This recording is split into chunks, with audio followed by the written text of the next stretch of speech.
anticipating the things you've never said. Take flight, but never touch the ground. So high, got no reason to come down. Trying to get faded, cross that line. Can you keep up with this all night? Here's what it is, it's safe for sure. I'm handling it, we good to go. They don't know. They don't know, no, they don't know. They don't know, yeah, they don't know. They don't know, no, they don't know. No. I ain't begging, ain't sorry. You should be getting started. No time to waste, let's party. And if you ain't here, don't call me. I can take you places you wanna be. Yeah. Let me show you some things you've never seen. Take flight, but never touch the ground. So high, got no reason to come down. Trying to get faded, cross that line. Can you keep up with this all night? Here's what it is, it's safe for sure. I'm handling it, we good to go. They don't know. They don't know, no, they don't know. They don't know, yeah, they don't know. They don't know, no, they don't know. No, they don't know. They don't know, no, they don't know.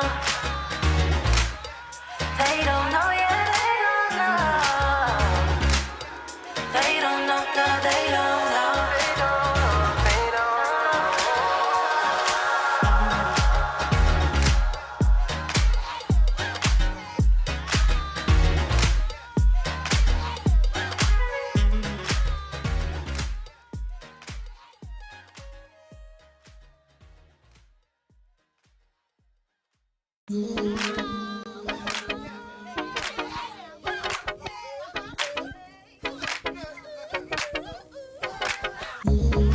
This ain't liquid courage, baby, this on me.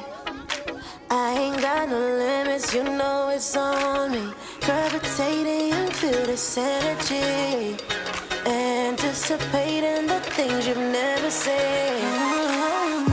Take flight, but never touch the ground. So high, got no reason to come down. Trying to get faded, cross that line. Can you keep up with this all night? Here's what it is, it's safe for sure. I'm handling it, we good to go. They don't know. They don't know, no, they don't know. They don't know, yeah, they don't know. They don't know, no, they don't know. No. I ain't begging, ain't sorry. You should be getting started. No time to waste, let's party. And if you ain't here, don't call me. I can take you places you wanna be. Yeah. Let me show you some things you've never seen. Take flight, but never touch the ground. So high, got no reason to come down. Trying to get faded, cross that line. Can you keep up with this all night? Here's what it is, it's safe for sure. I'm handling it, we good to go. They don't know. We are live. Hey. Oh. Yes, we are Hello, live everybody. right here Hey. after the live stream of Fagin 2020. COVID friendly, not stopping us. We're still moving, folks. We're still moving. We out here. Just want to say a big thank you to everybody who tuned in to watch and everybody who's joining us online right now. We have got the cast, crew, and artistic director of Fagin's Twist right here in the place, and we're going to have a great Q&A session and a bit of a chat and a bit of banter with the all and sundry. So let's just kick it off with some names. Like, who have we got in the building? Just tell us your name and the role that you played, and we'll take it from there. Hey guys, Yeah. I'm Jemima, and I played the role of Oliver in this version of Fagin's Twist. Yeah. Hello, my name is Joshua Smith, and I played Fagin in Fagin's Twist. Chloe? Hiya, I'm Chloe, and I played one of the ensembles in Fagin's Twist. Amazing. And we have got Ellis in the building. Hiya, I'm Alice, and I played Nancy in this version. Oh, she's so smooth. So smooth. And we have got Sia G. Hey, do I talk about all the versions, all the roles? Talk about all the versions. Go in. I talk about all the roles. Go in. In this version of Fagin's Twist, I was one of the ensemble members. I've also had the opportunity of being dance captain for the show and playing Fagin in another iteration. Fantastic. Okay. Oh no, Oliver! Wow, did I say that? She said Fagin. Josh, She's got aspirations. I was like, wow, things really got out of hand when I left. It was just All the For credit. the lamb, everything. got excited. And last but not least, Commander-in-Chief, Commander-in-Chief, you the know. one and only Tony Adigan. Wow, Prince, them intros there, those epic ones. Yeah, that's what I was doing. I was trying to keep everything together with a great team. Yeah, it's amazing to be here with you lot, man. Definitely, just exciting. I haven't seen you guys in a little while. I don't know how it was for you watching it, but I don't know. I think I was sweating a little bit at times. I don't know, but yeah. Yeah, I mean, let's jump straight into it, Tony. I mean, like, what was it like for you? It's been like how many years since you created Fagin's Twist? And what was it like for you watching it now in 2020 in the middle of COVID and lockdown and all of the stuff that's going on right now? Yeah, I think just watching it in general was interesting. So even if I was just by myself and no one else was watching it, that would be an interesting feat for me to achieve.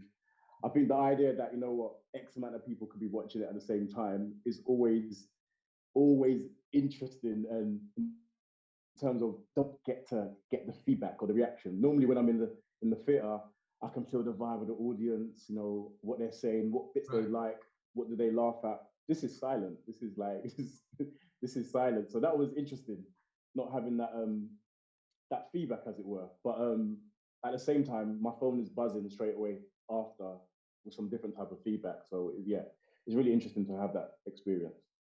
Amazing. And Sia, let's come to you.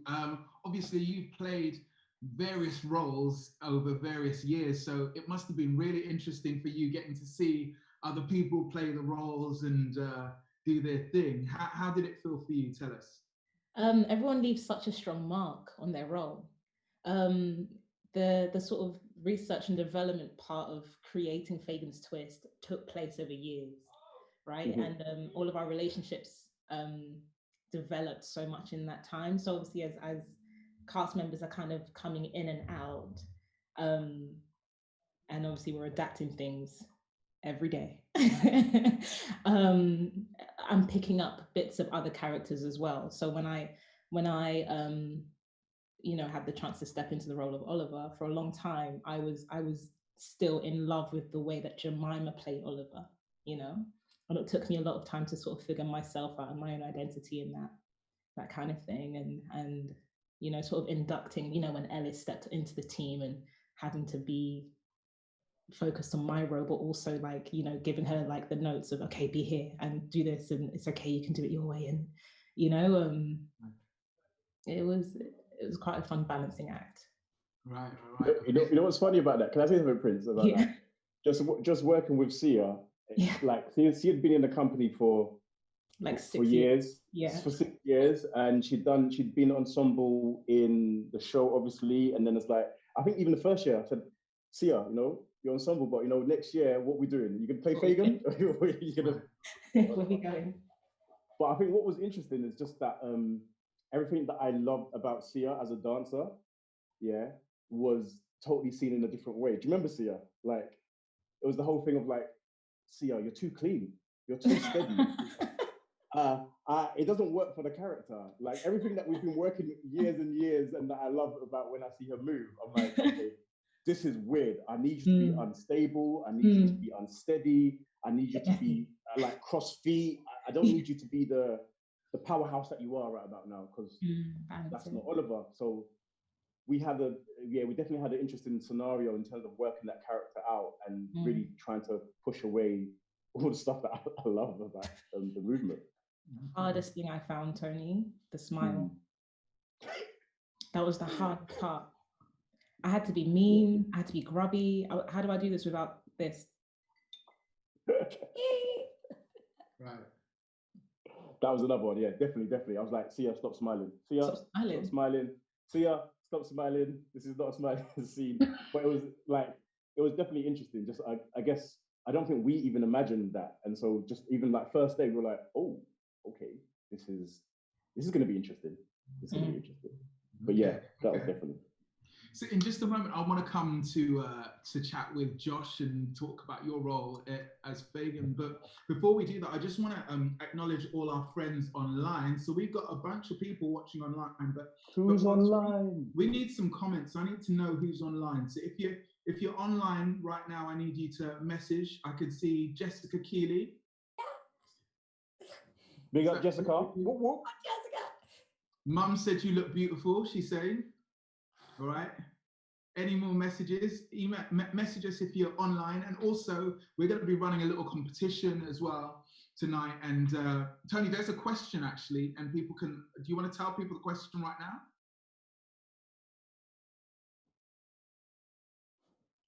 Tony. Classic Zoom. These time this guy's got shares in Zoom and can't even use it. Anyway, so the question is, in Act 2, Oliver has been away. Who has he been away with? All right. So there it is. Act 2, Oliver has been away. Who has he been away with? And just later on, we're going to reveal what the prize is, but just be thinking about that. If you want to message it, give people a clue. Otherwise, you can hold it back. But we want to get some messages. Also, if you want to send in a question for the cast, then we will make sure that we get to answering some of those questions in just a minute. All right, Jessica Keeley is saying, hi, babes. Hi. Is that to you? Jessica, you talking to me? I'm like, I'm married, you know, steady. All right, okay. Moving on. So let's make our way to Joshua. Yo. Bad man Fagin.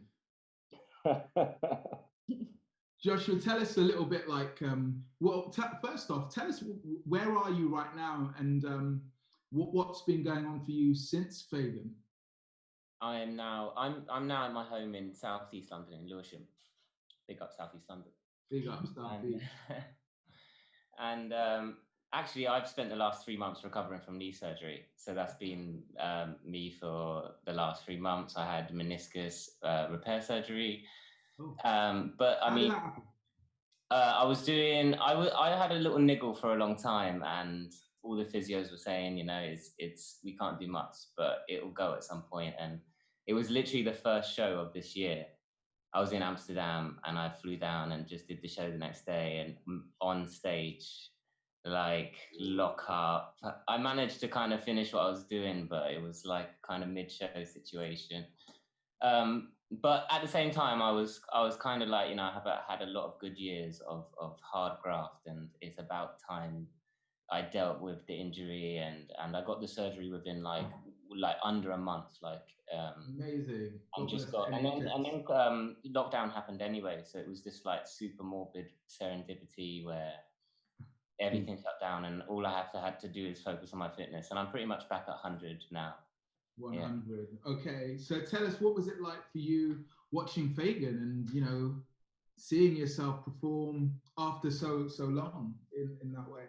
Yeah, it's like I know every single performer out there knows what it's like to view themselves after a period of time has passed. You know, it's like this feeling of growth, but also this feeling of like encapsulating yourself and your ideas and your relationships with your co-workers in that moment. And it's quite exhausting in a weird way to look back at it and to know where in the journey that was and where we were with each other. And it was like Fagin, I think, you know, not that I had this reflection at the time. This is now years later, you know. I think I had some key components of that character really naturally, and they really spoke from within me and were inside my body.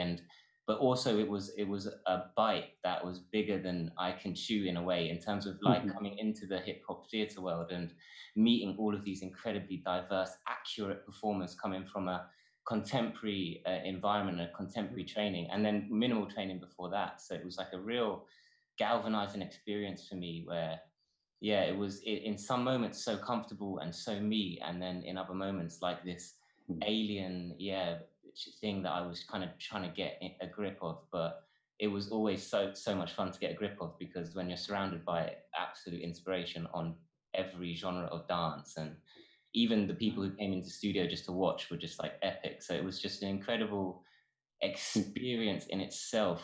Everything that was happening around that show was also incredible. I think catching a lot of artists really in prime moments, and really during just the right amount of youth and vigor and ignorance, and also the right amount of just kind of like sheer idea delving, and like the layers in which so many I remember speaking so many ideas, and like it was just like you could just receive so much energy from the amount of ideas that were spoken. Right. And I think that, I mean, it didn't feel like watching it, it didn't feel like you were someone who was coming to anything new. It felt like you were like, bam, there 100. So that's incredible. But Tony, I think that's interesting, this idea of like bringing like newness into like the hip hop game. And I know that that's kind of been part of your kind of, your approach, you know, like finding new talent and bringing new people in. Like, tell us a bit about that process of casting for the piece and this cast that we've got. Yeah, the process of casting, I mean, we went through many different processes in terms of even halfway through, because I think I'm a firm believer, even when you're in the show and we need to make some shifts, you know, we always have that audition, and the cast would come back, all credit to them, and play that audition. And for me, it's really important to give people the opportunity, but make sure it's not just on a plate. I think that's where I'm coming from. So it's actually something that it's an experience for them to go through, that they've worked through for something. Right. So for me, right. I mean, I know we've talked in the past, and you have this whole mantra about choose yourself, right? Tell us about that. Yeah. I think for me, like when I was a dancer, I used to always have this thing in my head, is that I can make that choreographer choose me. I have the power to do that. And so the whole thing is, I don't pick people pick themselves. So you as a dancer in a space, you have the power to really say to someone, you don't have any other choice. This is me, this is who I am, this is what I have to give. I am what you need. And that's what I used to do when I was a dancer as well. And there's a couple of, you know, opportunities and jobs and experiences where I've done exactly that. Whether it's me braiding my hair like the choreographer's assistant, who I was a fan of as well, and dancing and doing the very choreography from Aaliyah's video in each face. So almost like giving him a carbon copy of himself. And what happened? I ended up being his opposite on an international job. So yeah, I think the power is with the dancers as well. I think we always think about the directors or, you know, those people at that side, but it's about giving the power back to those that are performing. That's amazing. I mean, I've got to say, I've been trying the technique, choose me. It's not been working for me, but you know, I'm gonna have to keep working at it. I want to say a big up to, we've got Linda Harley online. We've got Nikki. We've got Nick Brown. We've got Georgia Birch online. Hi guys. Georgia Birch. Can everyone wave to Georgia Birch, please? Hi Georgia. Georgia loves Georgia Birch. Yeah, Georgia said, I've watched the show 3 times live in Hull in 2018, and watching it again tonight inspired me over again. Honestly, the most amazing show I've ever seen. Oh, that's so nice. I like Georgia. She seems like a nice person. Yeah. Also, we've got Linda Harley. She's saying, hi, everyone. I've forgotten how fabulous the set was. How easy, this is a question, how easy or hard was it to dance around the set? So let's come to you, Chloe. Tell us about your experience dancing around the set. I feel like there's something you could say to that. Great choice. Chloe, before you jump into it, just tell us where you are and what you're up to at the moment. Okay. So at the moment, I'm actually in the United States, Cleveland, Mississippi. I got stuck here during COVID-19, but I think it's been a bit of a blessing in disguise. Currently, I'm off work and just doing self for the last couple of months. just getting creative, trying to do some more choreography stuff, more dance and screen stuff. So yeah, just kind of doing me at the moment. But yeah, so the set was fun. It was great. It was challenging. It really tested like my timings, or it tested like at the group's chemistry, to be able to work as a team, to move it into like we used to call it channel 4 position. So we used to have to try and make it as streamlined as possible. But dancing around it, it was really good for me. I've never really, before that time, danced with props, or danced with a set, especially a moving set. So it was really good for me to learn like what that is like and how different that is, just compared to just performing on stage, with nothing behind you or nothing around you. But it was enjoyable. It was really interesting. Amazing, amazing. And I'm going to come to Ellis. I see you there, just sitting quietly. So, hey, Ellis, tell us, what was your, like, if I could ask you, like, what was your kind of favorite experience, or your favorite kind of part of the show to kind of to perform? My favorite part of the show to perform itself. Oh, that's a hard one. Oh, I think that's really hard to choose, because I feel like throughout the show, there's a real journey you go on, and at different points, bits stand out. So for me, I was new to the company and new to the way of their move, like the way they move. So Workhouse, although terrifying when I started out, I really enjoyed doing it.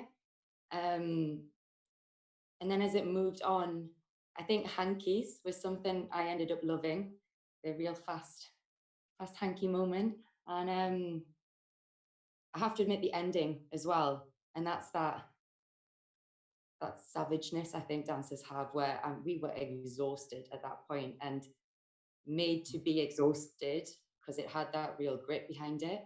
Yeah.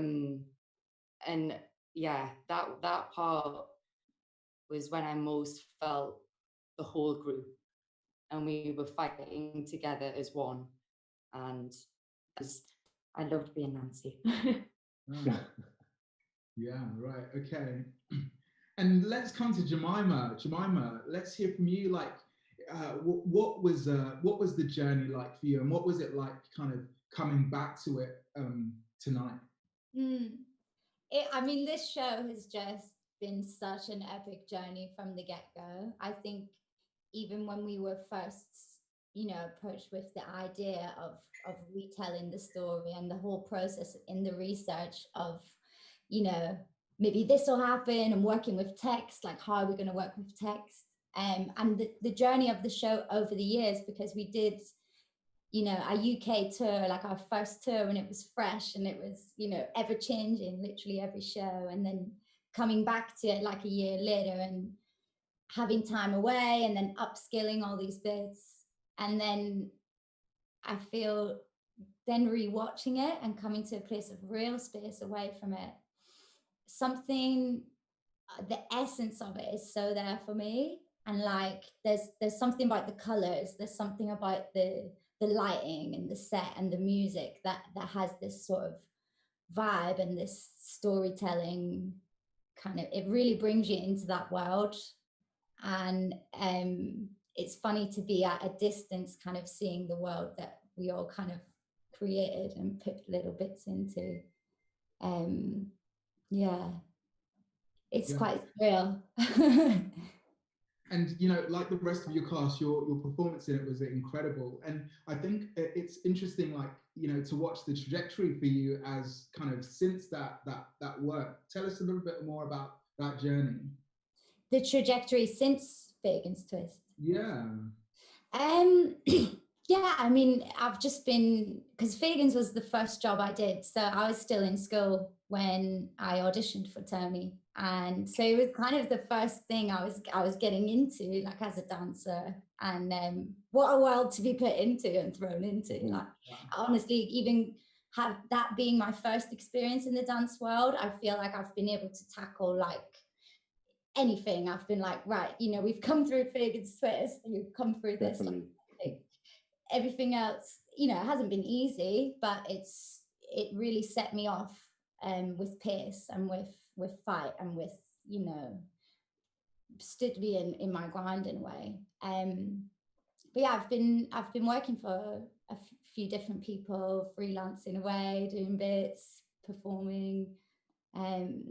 Obviously since COVID, it's been a real shift and a real change. But you know, it's a reflection moment. It's also a moment to look to how what's next for us, what's next for the dance world, and how, you know, we're still going to exist, we're still going to be here. Yeah.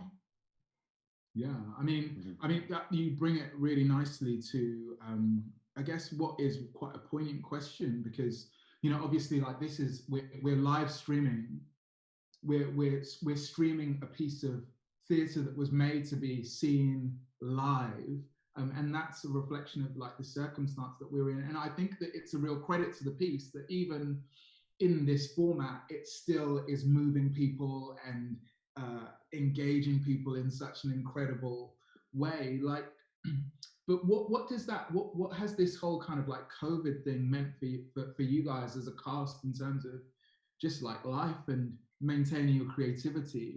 Tell us what it's been like.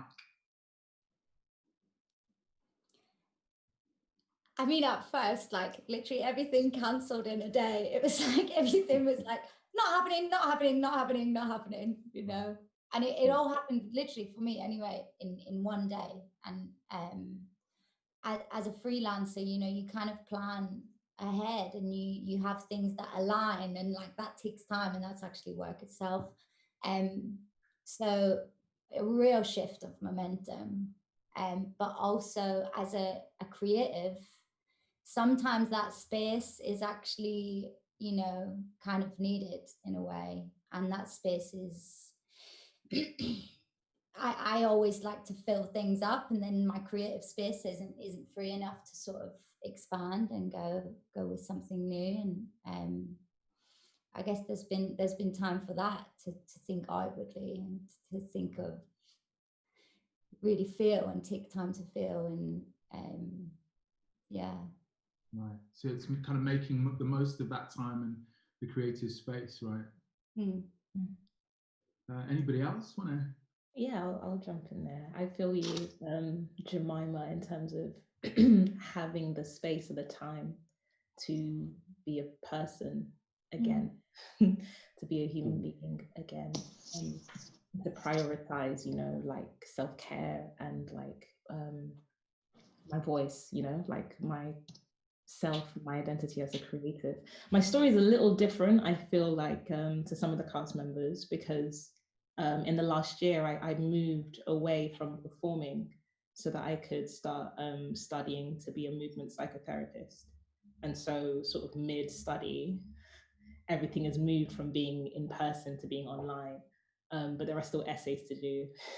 There still are, you know, things to be fulfilled. So I was actually really grateful to have a bit more time, sort of, you know, like allow things to really settle, and things like that. And yeah, just figuring out other ways to continue sort of teaching the young people that I'll teach, you know, that had to move online as well. Figuring out ways to support them emotionally, but also to, you know, keep the training going in a world where it's like, I know everything's shifted and we don't know if anything matters anymore, but, you know, let's keep going. This having to balance that, you know. It's amazing. And we're gonna in a moment go to some audience questions, but just before that, like, Tony, tell us, for you, I know that obviously, like, it's been a interesting time, but you've got, you know, you've been busy with lots of other things. Tell us what you've been up to in this kind of last season. A few things. I think definitely we have a new show coming about, which was really interesting to be embarking on that at this time as well. I think making Fagin was, I've never made a show like Fagin. I don't think anybody that was in the original cast has probably been in that kind of creation process. And so there was a lot of learning going on.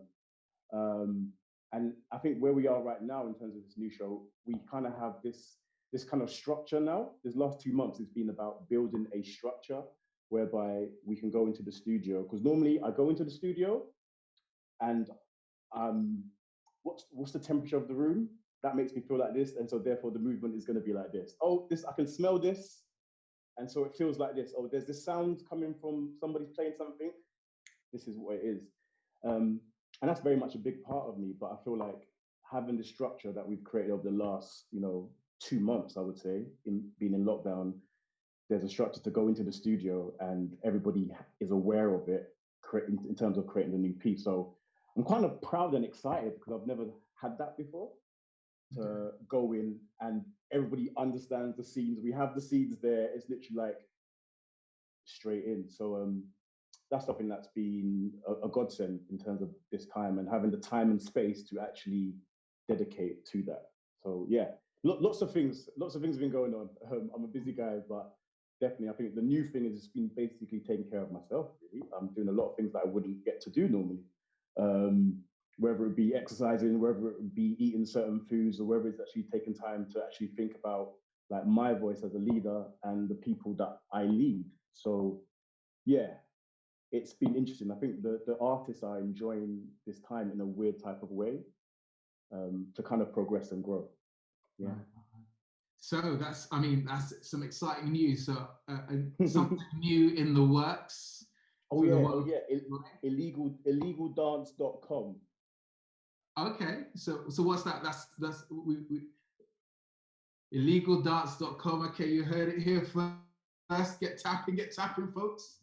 New work from Tony Adigan, creative director, aka founder, aka commander-in-chief. You heard it here first. Wow. So let's hit the audience questions. We've got. I want to say hello to Megan Wellingrod, also to Shelley Eva Hayden, also Charlene Carter. Charlene Carter is #1 fan online. Whoop whoop, she's given us there. And we've got Ailey Green. Really enjoying watching this again after watching it live a few years ago. Phenomenal cast and timeless piece. Listen to that timeless, lyrics. Those names there. All right. Well, we've got another cast question. Okay. Somebody's asking who am I and what am I doing here? I saw that, Prince. I was like, yeah, introduce yourself, bro. Like this is newness. Introduce myself. My name is Prince, and it's great to be here, y'all. So I've recently joined the team at Avant-Garde, so I have the great privilege of working alongside Tony and all these creative folks trying to make things happen. So that's me right here. Now, hey, look, I've got a really, really deep question that came in. This is one for Tony. Oh, and, wow. Okay. I think it's really interesting. I think it's a really interesting question. I've got to say, Tony, I love the kind of the Dickens quote that you chose for the beginning of the piece and sort of the tribute that you made there. The question here is from Adam. Adam. I hope I've got that right. I'm sorry if I've mispronounced that. Yeah.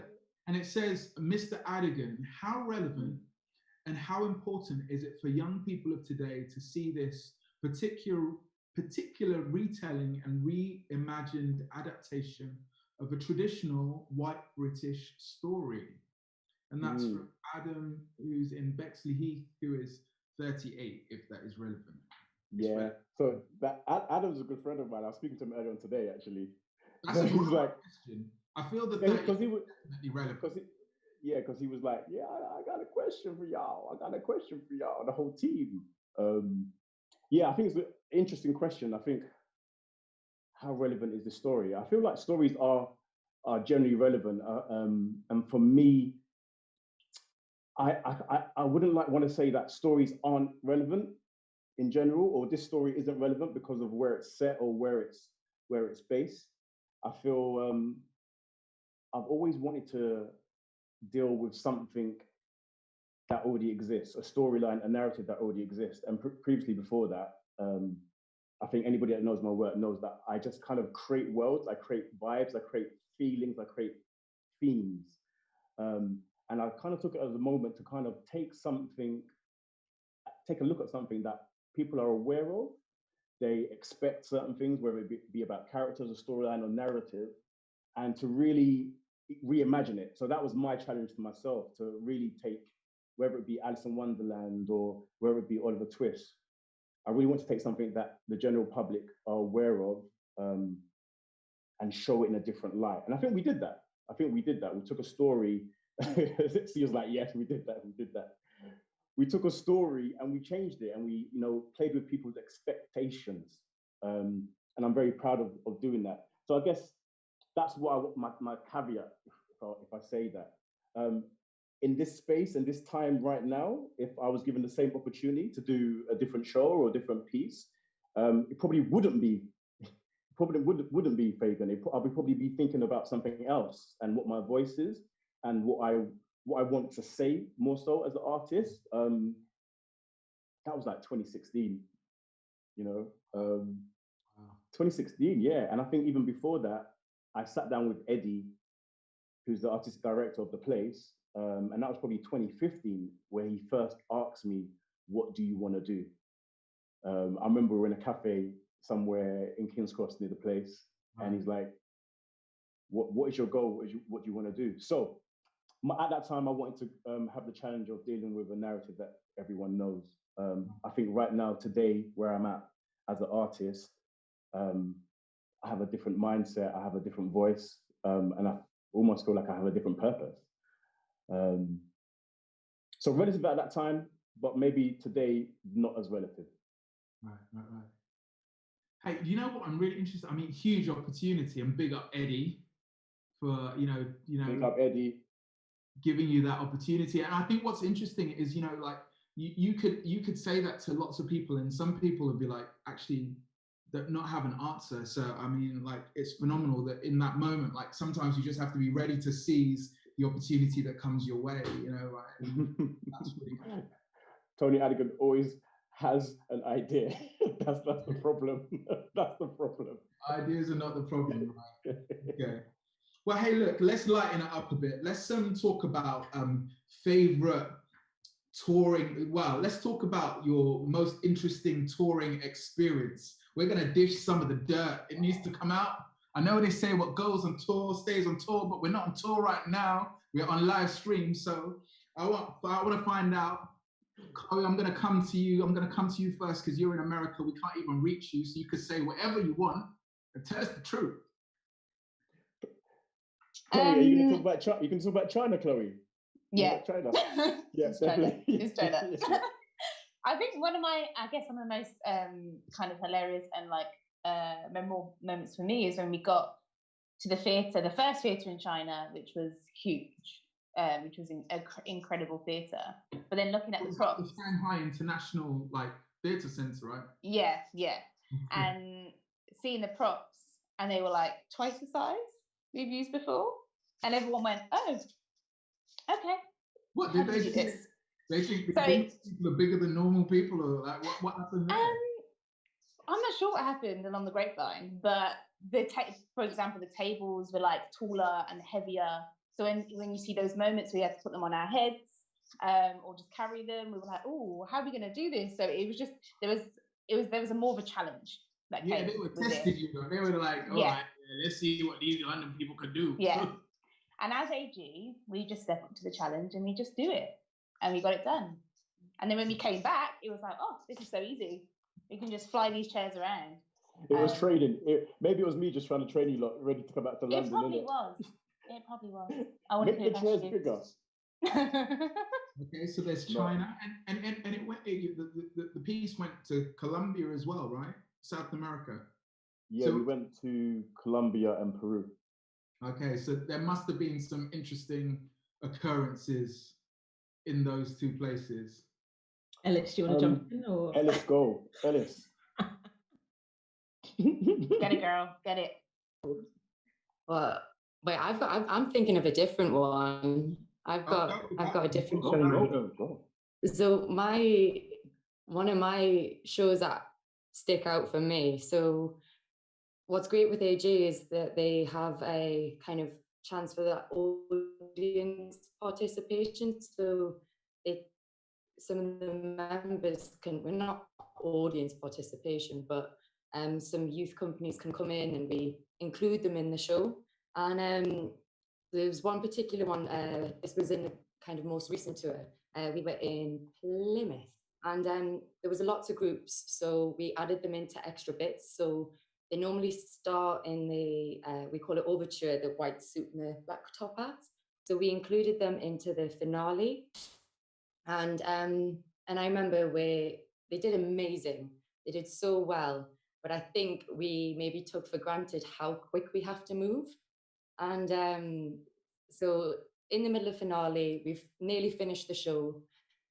The group that's meant to go out goes out, great, and they perform with their hearts, but they're about an 8 count behind, and we're kind of in the wings going, like we can all clock that it's a slightly different time, but we can't communicate, we can't shout over what we're going to do. And so I do not know how it happened, but every single cast member just clicked, and we all hit exactly the same part. We got it back on track. No one knew a thing. But all of us were standing there going, how did we all know that we all were coming in at this right time? And I just thought, you know what, absolute superheroes. And that was when I actually believed it. Love that. The elite out here, man. It's not a play thing. Listen, love that. I love that. Just that. We call that in AG, we call that Bluetooth. You know what I mean?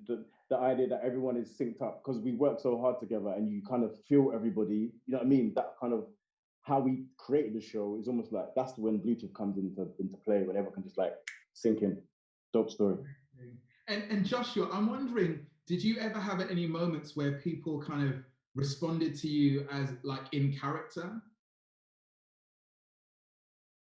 Do you mean on stage during the show or in? No, like after the show, or do you like do you find that people like treat you differently to the rest of the cast because of your character or anything? No, I don't think so. You know, I think it is called Fagin's Twist, yeah, but it feels like a very shared protagonism, if that's a word. Right. You know, it's one of those pieces where it needs like utter coherence between everyone. Because so much actually of the storyline and of the choreography is very group based, and it all relies on everything being there on the right time. And yeah, all the kind of like the funny experiences on tour were like those mid-stage just wonders, you know, where you just like trust a fellow employee to be there, you know, like I remember many a time just throwing a careless hanky knowing that Aaron Nuttall would just be there, like flying across the room, backflip to catch it in between his toes. So yeah, it was one of them, definitely. Amazing. And Tony, what about you? Have there been any hair-raising moments hair-raising moments? There's been... When the door came off. Do you remember? Was it the premiere night where the door came up? Oh, I think it was premiere night. We had was it premiere night in London? Yeah, was it the plays? Yeah, it was premiere night in London. Like, I actually had, when things like that happen, like, I'm distraught, but I'm so distraught, I just have to laugh. Like, it would happen, innit? Premiere night in London, the first day of 22 shows I think we did there. Wow. And then there's a moment when Dana and Josh are interplaying with the doors, building the house. You might have seen it if you watched the show. And the door just fell off. Literally. It literally just fell off like comedy door, like almost like it was designed to do that. Yeah, it looked like it was meant to do that. Like it came moment, like in that moment, we're all hidden behind the set. And like, so we're all hiding behind the set, like waiting, and the door flies off and we're like, we can all be seen. Like we were all stood there like, oh, everyone can see us. And I remember Sia was so brave, and Sia just played it really, really cool. She walks out and she takes the door and just brings it back. She saved that moment, but it was so I can see Sia now just like being so cool, but giving the eyes. Yeah. She was like eyes. Yeah, there's loads of things happening on tour. Lots of great fun. Sorry? Did you see Jemima? Did you bust your lip by the end of that show? Yeah. Yeah, I definitely did, because I saw the finale. I was like, am I bleeding? I think in the trio. I think that's not even the first time. There's a lot of battle wounds happened. Like there's a lot of set, there's a lot of, it's Blood, sweat, and tears. Literally blood, sweat, and tears. I think that did happen in this version. Yeah, literally. But yeah, Prince, lots of great things. I mean, coming back to Chloe's point about China, I think what was an amazing moment of going to China or even Peru and Colombia is the fact that you just go there and then you see a set. Like it's the same set that you had in London. And there's always that moment where, okay, Tony, you need to go and inspect the set. And I'm like, okay, cool. I remember the China one, I was like, okay, I don't use the set like those guys do. So I was like, yeah, it was about right. It was about like the right height, the right size and everything. But then it literally was the whole idea of the fact that, you know what, we're going to another country, they've made the set and it's here and it's wrong. But how do we deal with it? How do we make it work? So I think that was always that case where there was always was it lost in translation moment? Right. Maybe. And we had to work through it, and we did, and it was great to do. Definitely. There's always a challenge, definitely. Wow. That's crazy. That's crazy.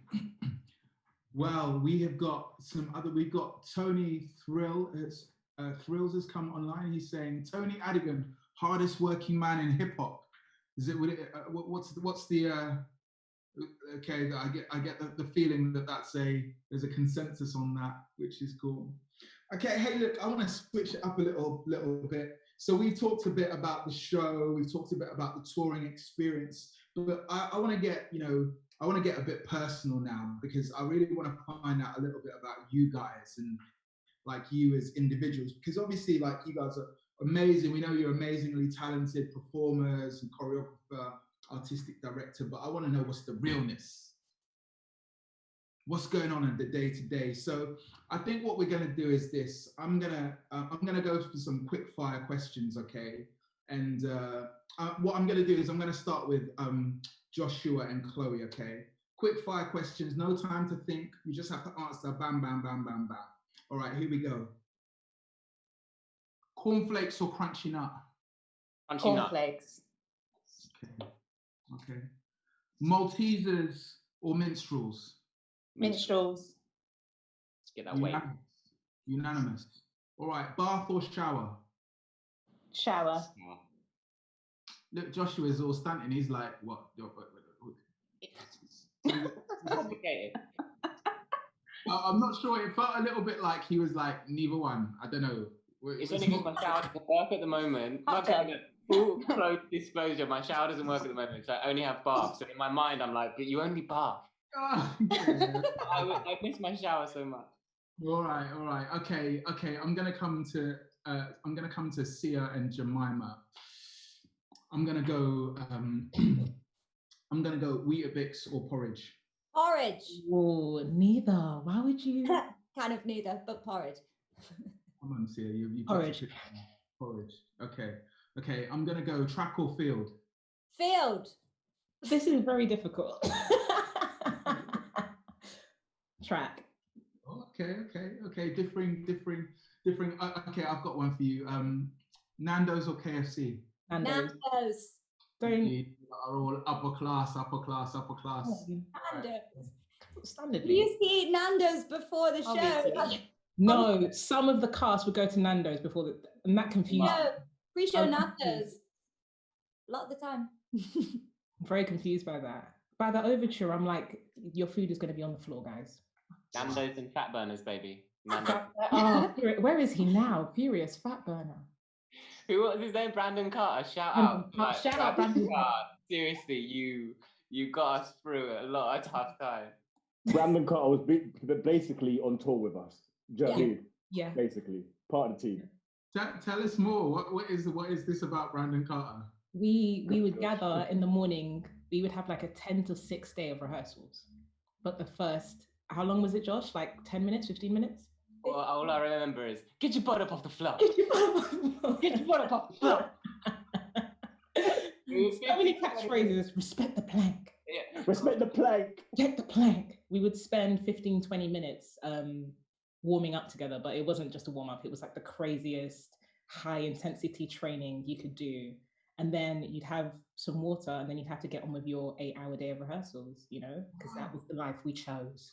Brandon Carter was trying to kill you guys out there. You know what's funny? You know what's funny? That he was killing, like, but he was funny. So I think that's what got everyone through it. Yeah. He was literally funny. Like, get on the floor, respect the plank. Look at the fat ass. So yeah, that was definitely interesting to experience a couple of times, but those guys definitely went through it, yeah. Okay, so I'm going to come to Ellis and Tony. Okay, I'm going to ask you this. If you had if you could have superhero powers, what powers would you have? Invisibility. Pervert. Would fly. No, man said I pervert, would you fly. know. No, invisibility, just, you know, you can just turn everything off. No one can find you, no one can see you, just like, boom, not here, just like, need a moment by myself. You just get some peace and quiet. Peace and quiet. That's of like phone invisibility as well, though, because then you'll just be like your phone will go. Yeah. You get scooped. Just be flying in the air, my phone. And Ellis, what are you saying?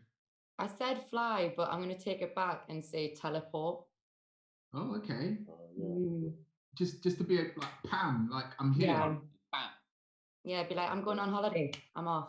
Yeah. Or I've finished rehearsals. I'm off.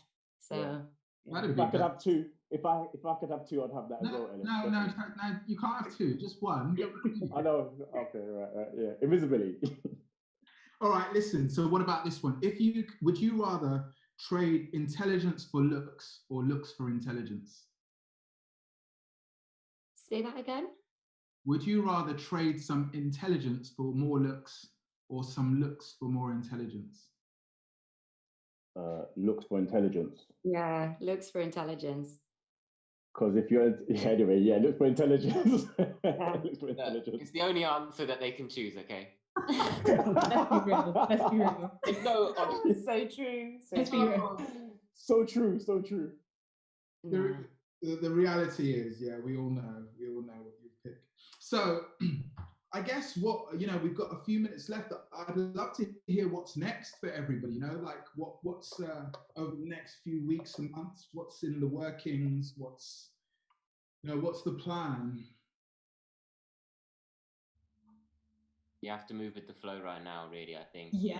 It's hard to plan, isn't it? You have to be an opportunistic, but you also have to be patient. You have to look at the scene and the dance scene and also actually, kind of like Jemima and Sia touched on earlier, let the dance scene and let yourself go for a moment to deal with issues in society also. And then wait patiently it'll probably be, not to talk too like statistically, but like the commercial work, the ads, the music videos will come, then the live work. It'll be this layering of the artistic process, and you'll need to find how you fit in. You probably need to use your network a little bit, and yeah, to all young dancers out there, I'd recommend trying to spread the network as much as you can right now. Oh wow, I just heard myself, and now I'm muting. I love that. What you said is like a mix of opportunism and patience, which is like, that's really kind of like being savvy and on the moment, right? I love that. I think opportunism, patience, censorship, and accountability right now, if people really address these things and everything that they mean, there's a lot of answers in that, and there's a lot of empathy in that. Getting deep. I mean, censorship. What do you mean by that, Joshua? Just break that down. Here we go. Yeah. No, I mean, in terms of if you, I don't know, in a weird way, if society is an onion of awareness unfolding and also being ripped off by revolution and by collective consciousness, then you need to understand how certain things right now are evolving away and need to be pushed out of our society. And really, this collective onion that is unraveling, you need to be at the precipice of those unraveling. And if you fall too far away from that unraveling, then you alienate yourself and you you become part of the problem and you become or complicit to the problem. So right now we just, it's about kind of learning what we can shed from society and what is in this updation and this revolution now necessary for us to kind of use in our lexicon and use in our behavior. Message. I feel that was like shed from society. Like, yeah, definitely, that's so strong. That's a t-shirt almost already. Like, it's a movement. Yeah, for sure. And it's amazing to see and to experience. And I think being in the art world right now is very interesting because there is a lot of anger and rage in society right now that needs to be heard and listened to. There also needs to be this sensitivity. There's all this melting pot of emotions and human existence coming into play right now. And it's an incredible thing to be a part of, to witness and to support fully. And also with shows like this that bring such diverse people together and, you know, opportunities inside the arts to have these conversations, to have them peacefully, but also to have them aggressively when they need to be is something that I'm so blessed, and it's so amazing to see these artists in front of me who have been part of that journey. Yeah, well said, Joshua. Well said. Definitely. Love that, Jay. Chloe, I'm going to come to you. Like, what's your plans? I mean, like, somehow you've got to find your way from America back to the UK, right? Yeah. Or not. So, or not. No, I have to because my visa. Otherwise, home security will be on my back. So, I'm figuring out how to get back, which is more or less there now. And then when I get back home, I guess like having this change from all this, I think environment change, because here in America where I am, is the energy is very different to at home from what I'm gathering. So it's just having a complete environmental change and just trying to go back to reality, but moving forwards, so not really back. So for me, getting home, I think coming away from this is making me really think like, okay, practice patience, always have faith when there's uncertainty, like everyone's going to be okay.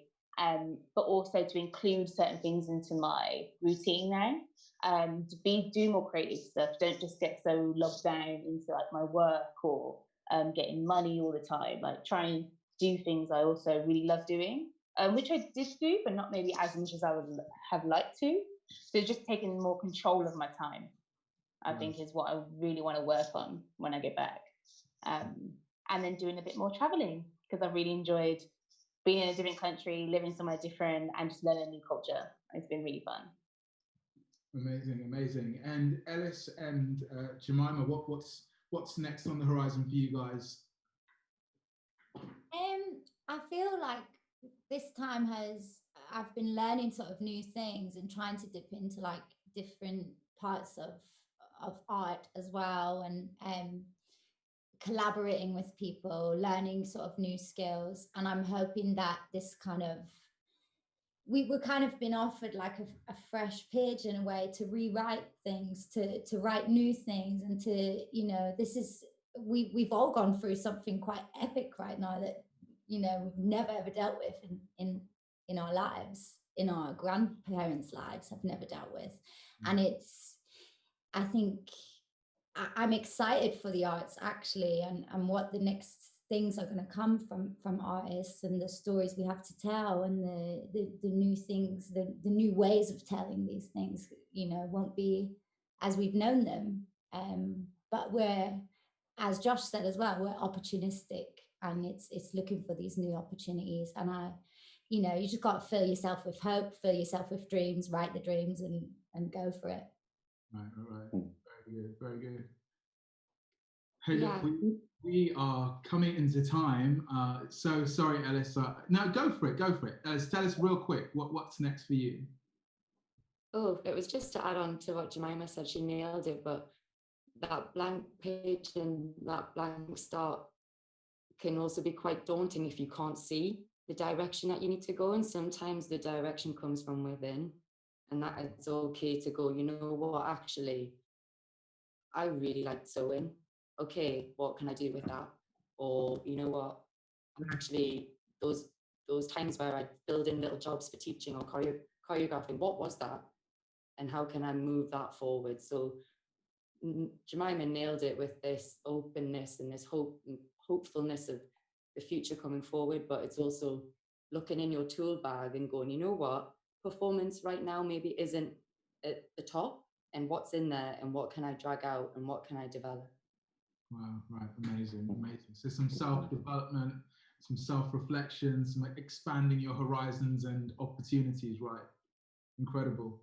So we're about to sign off, but Tony, I just wonder if you've got any last words. We've still got a whole bunch of people watching. Tony Thrills has joined us, as well as Clarissa. Pick up Tony, Clarissa. Clarissa's old school AG. Right. Old school AG. Thanks to everyone that watched the show. It means a lot.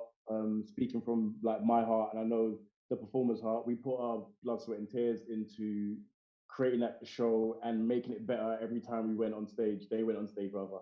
So it was definitely a bit nervous, but it feels amazing just to have actually just done that now and share that with everyone. And it's on until the 15th, guys. So tell somebody to tell somebody. We're trying to do numbers here. But yeah, thanks everyone. It's been amazing having this moment and just sharing the piece. Amazing. So yeah, the stream, people can still catch the live stream until 10 p.m. Monday the 15th. That's Monday coming. So if you've got friends or family who haven't seen it, it's free. Like normally, like a ticket would be money, right? And these guys will be getting paid, which isn't happening at the moment, which is really difficult. So if you can, please do donate. I know the place have a donate thing online, so please do donate and support the arts and support the work that's being created. But yeah, it's going to be online until Monday the 15th. So tell your people to tell their people. And also, I guess finally, just to say, we're going to do another one of these reunions, right, on Monday as well, just as the stream closes as a finale as well. And that's the details of that are on the Place website. So you can find out all about that and hopefully join us again with another live stream. So just to finish up, we've got Charlene Carter saying, thank you for doing this. Big up, Charlene. We've got Carter. Love to you all. I'll be sharing the show everywhere. That sounds like even more. So yeah, share it everywhere. 100. So I want to say a huge thank you to the cast and to Tony. Thank you so much for joining us, guys. And I wish you all the best over the days and weeks to come. Thank you, Prince, as well. Thank you. Thank you, Prince. So amazing to see you all, and Thanks really for seeing everyone. honestly. Love. Love you all. Big love. Blessings. Take care, guys.